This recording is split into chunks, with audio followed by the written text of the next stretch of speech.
Hi family. Well, yesterday I put out a video, and doesn't really matter when you're seeing this one or that one, but it was about 5 steps to achieving any goal. And they were great steps. I went through all 5, and I left one out. Not a 6 step really, kind of an overriding theme, if you will. And the big challenge is ardent desire. Because I put down, you have to have a goal, it has to be specific, and that's all true. And you need to nail it down. If it's a car, what color, if it's a relationship, how the person would be, how you would be. There's a lot that goes into having a goal. But no matter what the goal happens to be, you have to really have a burning desire for that goal. And it's a bit of a knowing that that's something that not only do you want it, but that no matter what, it's going to happen. And I'll give you a couple examples in my life. Sometimes I live on a boat, obviously. You can see around. We're on the back of our aft cabin motor yacht here in lovely Maryland on the Eastern Shore. It's beautiful here. Let's get back to the video. Having a goal requires having the ability to experience it as already achieved. Now, why is that magic? Well, it's magic because the universe, the field, if you will, responds to clear images. And mostly it responds to a clear emotionalized image. Meaning, it's not enough to just see it in your mind, but you have to see it, taste it, feel it. All of the things that go with that particular goal, all the emotions, because the universe and the field, if you will, responds to those emotions. I call it the focus factor. So what you're focusing on can generate an emotion, and the emotion is going to affect the field, and the field will vibrate, fancy word, woo-woo word, but the field will be responding like a mirror to the emotionalized feeling that you have regarding that. So you see it already in your possession, whatever it happens to be. And for myself, I remember I'd gone for a period of time. I lived in Annapolis, Maryland. Everything was easily within walking distance, not a problem. And I decided for a while to go without a car. So I did that for about a year. And then I decided, okay, time for a car. And I thought, well, what have I not had? I've had Mustangs and Porsches and all kinds of things, and sedans and Mercedes and stuff like that.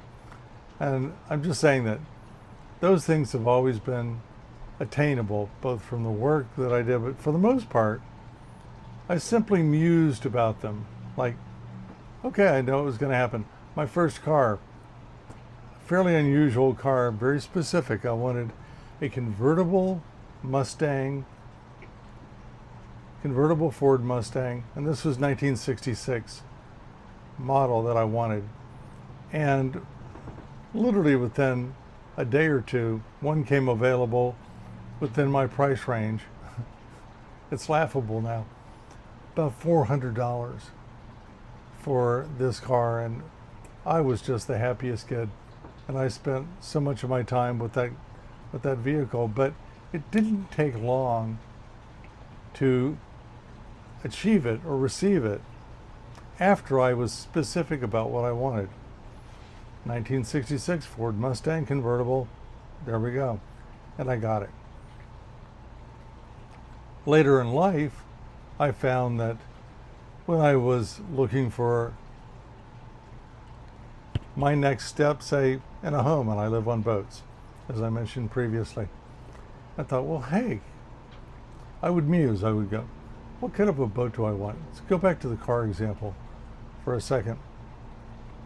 When I was looking at for the car later in life, I had gone for that year period without the car, and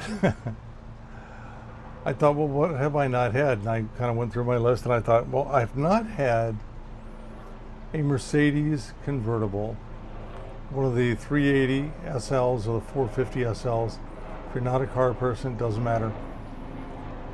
But I went, I wonder how that's going to come about. Later that day, some friends were bringing a boat to the marina that I lived at, basically so that I could help a nonprofit sell this boat. So they brought it to me to get it ready for sale, and that's what I was doing. On the bow of this boat was a guy, his name was Philip, and I had never met Philip before. And we get the boat all docked up, and I pull the hatches, and I look down in, and I go, oh my God, there's oil in the bilge. We need to go get some oil absorbent things for the boat. So we all jumped in my friend's car, a Mercedes little SUV, and we went to the boat store. We got our stuff, and as we're driving out, we passed a really cute little 380 SL convertible Mercedes, and I looked at it and I said, I want one of those. And the guy that I didn't know sitting next to me said, I've got one. Now, the night before, I'd set up a plan, kind of a musing, if you will. I said, somewhere there's somebody who has one of these convertible Mercedes that I wanted, that not only do they not want it, but it's a pain in their butt and they need to get rid of it. So the next day, as we passed this car in the parking lot, I go, wow, I'd like one of those. And the guy sitting next to me said, I've got one. And you know what? I don't need it, I don't want it, and it's actually a pain in my butt. It's sitting over on my property. And I said, I'll take it. He said, you will? And I said, $1. He said, sold. I gave him $1. And then I had my Mercedes convertible literally within 24 hours. But I had a knowing, I had a desire that I would like to have that. And I kind of made a statement about it. And I would like you to do the same thing.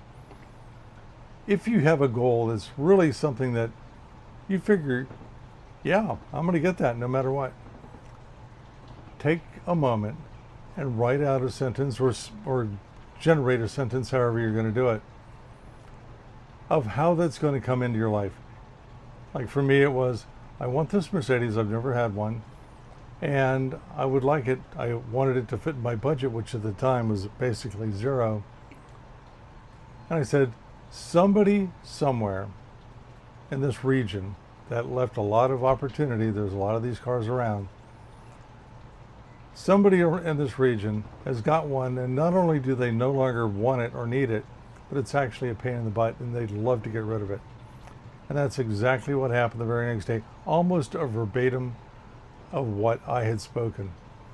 So I want you to put together some type of a sentence like that for what you want. If it's a car, if it's a relationship, if it's a new job, a specific amount of money, and muse about it. It's like, geez, I wonder how that's going to happen. Not is it going to happen, but how? I wonder how. Now, you're not putting any limits on how. You're just wondering about it. You know it's going to happen. You're wondering how. And then if you can throw in some details, like just little things, like I'd like to have that, reasonably within, say, the next 30 days or 6 months or whatever you feel is a reasonable time period for that. The universe does not care, by the way. So many of the things that I've come up with that little statement about, that, geez, I wonder how that's going to happen. My time clock seems to be 10 o'clock at night till about 10 o'clock the next morning. I've had it happen way too many times. So that was the one key that I had left out of that previous video. And I'd like you to use this one key, ardent desire and visualization. That's two keys, isn't it? But you have to feel it. Ardent desire, visualization, and you have to feel the feeling of actually already having it. Anyway, that is it, and I will see you on the next one.